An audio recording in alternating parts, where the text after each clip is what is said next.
Concernant François Asselineau et l'UPR, on voit vraiment quelqu'un faire une campagne très solide, avec des arguments, c'est le cas de le dire. Sauf que les interviews sont réalisées par des journalistes vraiment de Big Brother, quoi. C'est extraordinaire. L'interview de TF1 avec Coudray et Boulot est phénoménale. Phénoménale. Je vous invite à la voir. Ils n'ont aucun argument. Ils vont passer la vidéo d'une question réalisée par un bankster de la City pour expliquer, Project Fear, hein, le projet de la peur, pour expliquer, alors c'est le bankster, l'autorité qui parle, et qui explique que si le projet d'Asselineau passait, il paraît qu'il faut dire Asselineau, si le projet d'Asselineau passait, c'était la fin du monde. Donc le bankster qui a ruiné la planète, on a depuis 2008 injecté l'Europe 1600 milliards d'euros dans les banksters, et 1600 milliards d'euros dans les banques, pour les banksters, et la crise est toujours là, aussi puissante plus puissante que jamais. Pour rien. On leur explique qu'il faut enlever le pouvoir à ces voyous, que la finance a pris trop de pouvoir et que c'en est devenu extrêmement dangereux, et de toute façon, on court à notre perte. Le mec, le gars, le bankster inverse tout. C'est celui qui dit qu'il faut arrêter ce cirque, que c'est dangereux, que vous avez ruiné la planète, qui est devenu dangereux. N'est-ce pas là une inversion totale, absolument totale, de tout raisonnement? C'est du pur satanisme dans sa signification symbolique. C'est l'inversion de tout. L'inversion des valeurs, l'inversion du raisonnement, l'inversion absolument de tout. Franchement, ce sont des interviews qui ne sont même pas écoutables, quoi. Ça n'a quasiment presque aucun intérêt. Sur RMC, Bourdin, le gredin. Il est tout content, il a piégé M. Asselineau avec des questions du genre, c'est quoi l'article 28, que dit l'article, il cite un article, il lui dit c'est quel numéro.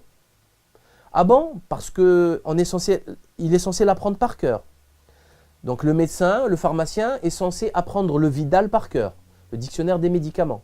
Et le magistrat, vous sortez le code pénal, vous sortez un article alinéa X, il doit le connaître par cœur. C'est quoi? Alors tout le monde, absolument tout le monde a sauté sur cet extrait pour expliquer, regardez, il ne connaît pas tout par cœur, alors que c'est lui qui a remis au goût du jour, et Dieu sait que c'était important, la connaissance des articles des traités européens signés par la France et qu'elle doit honorer. Hein? Nous sommes bien d'accord là-dessus. C'est fabuleux, fabuleux. Hier, il ne les connaissait pas, ces articles, ces traités. Il les sort, il les lit comme un gamin de 2 ans, parce qu'il est incapable de les connaître. Il les lit, il fait un interrogatoire surprise complètement stupide et sans intérêt, absolument sans intérêt. On a tout le loisir d'aller récupérer le traité, de le lire page par page et de s'exprimer dessus. Bon, bref, c'est Bourdin, quoi. Le gars qui ne sert strictement à rien. Concernant Jean-Michel Apathy, alors Jean-Michel Apathy, c'est un petit bijou de mauvaise foi et d'arnaque intellectuelle. C'est un danger public, hein, franchement. Dans une société civilisée, un type comme ça, il n'aurait certainement pas accès aux médias.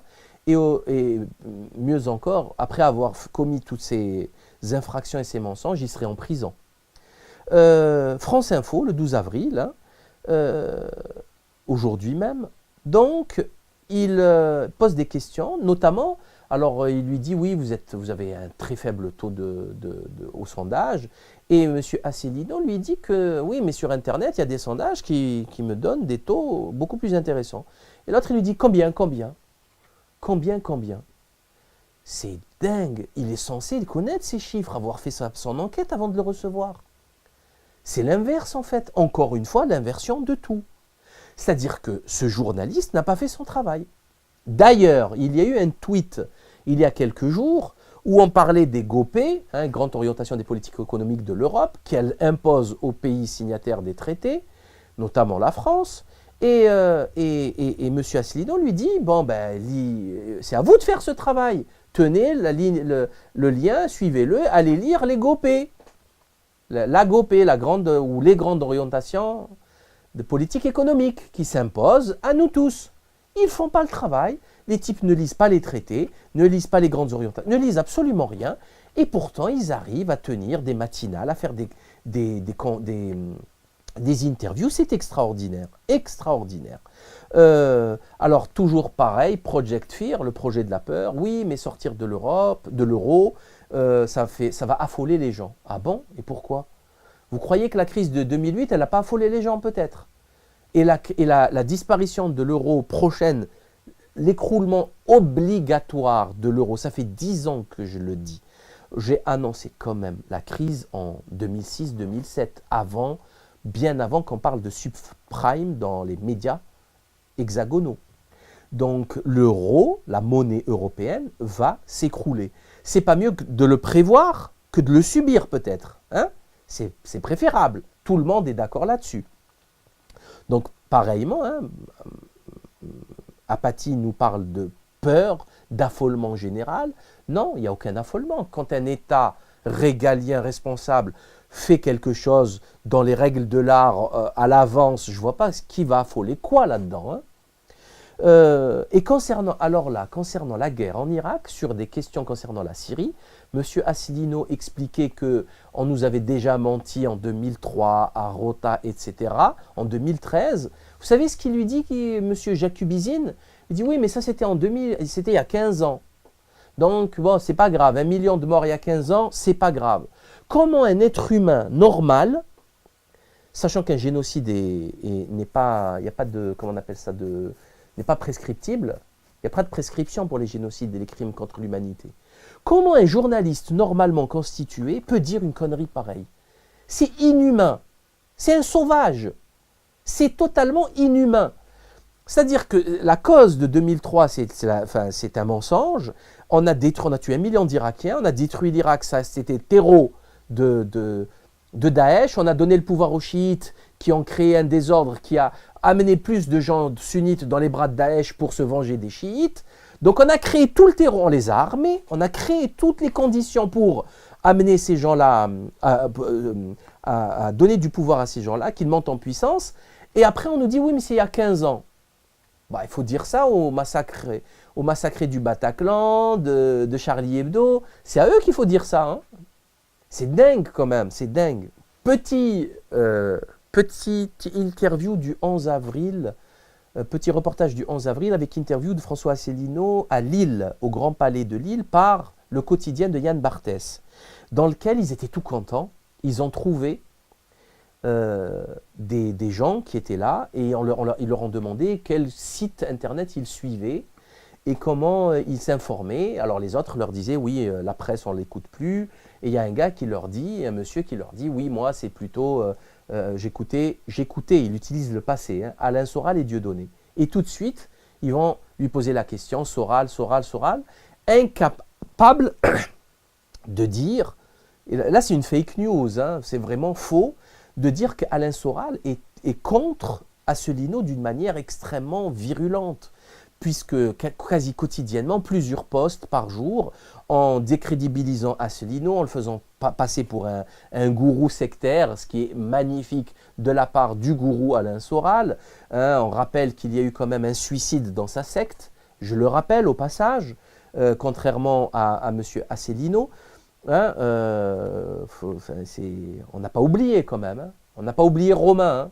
On est loin de l'avoir oublié, etc., etc. Donc c'est une fake news, c'est une fausse information dans laquelle ils essayent de faire un amalgame entre le dégénéré Alain Soral, le mythomane Alain Soral et François Asselineau. C'est faux, vous voyez, c'est pas sérieux, mais ils étaient tout contents, croyant faire de l'humour. Ça prouve encore une fois la médiocrité de ces gens-là. D'ailleurs, tout le monde se moque de M. Asselineau concernant sa connaissance pointue des traités et des articles et des alinéas des traités, ce qui n'a jamais été fait jusqu'à ce jour en politique. C'est quand même dingue. Hein. Posez-vous la question. Moi, je ne vais pas voter. Hein. Je suis un abstentionniste. Je ne voterai plus. Donc, c'est pas compliqué. je n'ai rien à vous vendre.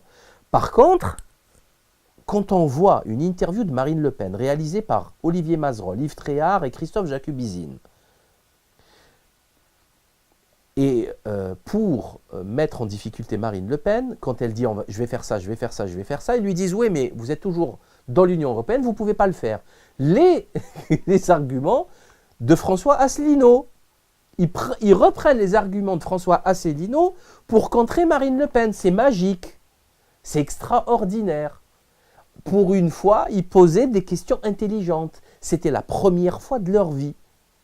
Et quand Marine Le Pen, alors là, encore une fois, pour vraiment aggraver la situation et démontrer la supercherie de cette candidate, et quand elle s'est vraiment vue accablée et au pied du mur, quand ils lui ont dit bah, « vous ne pourrez rien faire », puisque l'Europe vous en empêche et vous ne pourrez rien faire avant la sortie de l'Europe. Et comme elle ne veut pas sortir de l'Europe et qu'elle veut faire un référendum après 2018, etc., elle leur dit ben, on pourra combattre l'immigration et le terrorisme et le risque. Le joker, quoi. C'est le joker, passe-partout, c'est pas sérieux tout ça.